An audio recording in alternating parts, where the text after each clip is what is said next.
মঙ্গলবার ভোররাতে তৃণমূলের প্রধান রেজাউল খানের বাড়িতে আগুন, কিন্তু কে বা কারা তৃণমূল প্রধানের বাড়িতে আগুন লাগালো তা এখনো জানা যায়নি।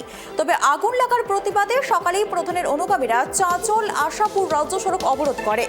অবরোধের জেরে ঘটনাস্থলে জোটের কর্মীরাও তেড়ে অবরোধস্থলে ছুটে আসে। দুই তরফে চলে লাঠালাঠি। প্রধানের ছোট ভাই রক্তাক্ত হয়ে পড়ে। প্রধান পক্ষের প্রায় 10 জন রক্তাক্ত হয় বলে দাবি। জোট পক্ষের বেশ কয়েকজনও জখম হয়।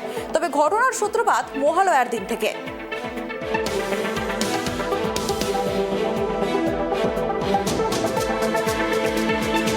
আমাদের গ্রামের কেউ যেতে পারছে না, চাঁচলে এই নিমতলা থেকে কেউ যেতে পারছে না, হাট বাজার দোকানপাট কেউ কিছু। কেন এই যে ওদিকে গেলে মারছে, এদিকে ওদিকে মারছে, সব ভিডিও আছে। আমরা পুলিশকে বলছি, রাস্তায় বাড়ি বাড়ি গিয়ে ছেড় দিয়ে আসছে। কে মারছে? এই সব জোটের পার্টির আমিনুল বাহারামের যে লোকজন আছে এবং যারা এই যে মুর্শেদ এই যে যারা আছে, যারা এই যে সুরজ যারা আছে, তারা সবাই মিলে, মানে জোট পার্টির যারা আছে তারা সবাই মিলে। আপনি প্রধান পুলিশকে জানাননি বিষয়টা?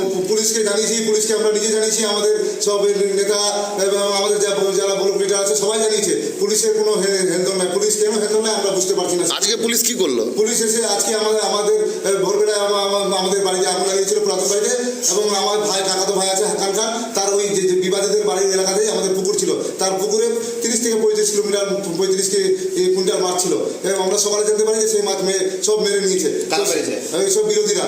তো আমার ভাই দূর দিয়ে বাজার হয়ে ঘুরে গেছে, সে তবুও খবর পেয়ে নিয়েছে। খবর ওখানে পৌঁছতে সব একদম পুরো বিবাদীরা একদম মানে একদম ওর কাছে চলে গেছে, পিটিয়ে দিয়ে কোনো মতো প্রাণে গিয়ে একটা বাড়িতে আশ্রয় করেছে। সেটা পুরো গ্রাম জানে। আমি সঙ্গে সঙ্গে আইসি সাহেবকে ফোন করলাম। আইসি সাহেবের কোনো হেলদোল নাই, কোনো কিচ্ছু আইসি সাহেব মানে শুনছে না। আইসি সাহেব 1.5 ঘন্টা বলছে দেখছি 1.5 ঘন্টা করে।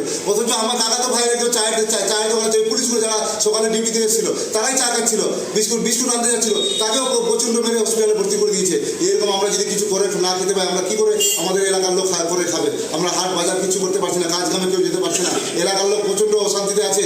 এরকম যদি অত্যাচার হয় আমরা কি করে বাঁচবো? আমরা কিছু বলতে পারছি না। পুলিশকে বলছি, পুলিশ কিছু বলছে না, শুধু বলছে দেখছি। আপনার নাম এবং পরিচয়? পুলিশ এরা ওপেন ডাং খাটিয়ে মানে লোহার রোড নিয়ে ঘুরছে, কিচ্ছু করছে, পিস্তুল নিয়ে ঘুরছে, আমরা কিচ্ছু করতে পারছি না।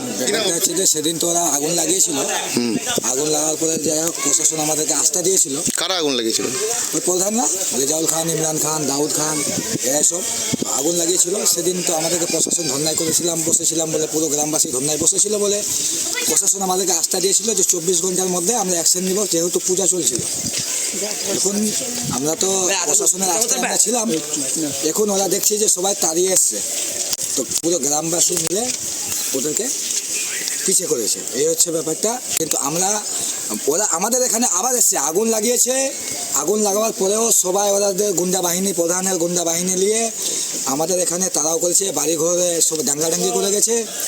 এখন বর্তমানে গ্রামবাসী যখন এগুলো সহ্য না করতে পারে, সবাই গ্রামবাসী মিলে ছুটে গেছে, ওদেরকে তাড়িয়েছে, যেরকম আর মানুষের ক্ষতি না করতে পারে। পুলিশ প্রশাসন ওদেরকে তাড়াতে পারেনি। হ্যাঁ, আমরা এখানে ওদের সামনে ছিল, পুলিশ প্রশাসন ওখানে ছিল,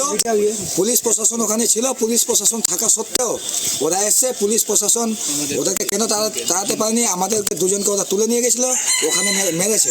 আপনাদের কজন হাসপাতালে ভর্তি আছে? এখন বর্তমানে 2 জন হসপিটালে ভর্তি আছে। কি নাম তাদের? আর 2 জন অ্যারেস্ট করেছে পুলিশ আমাদেরকে।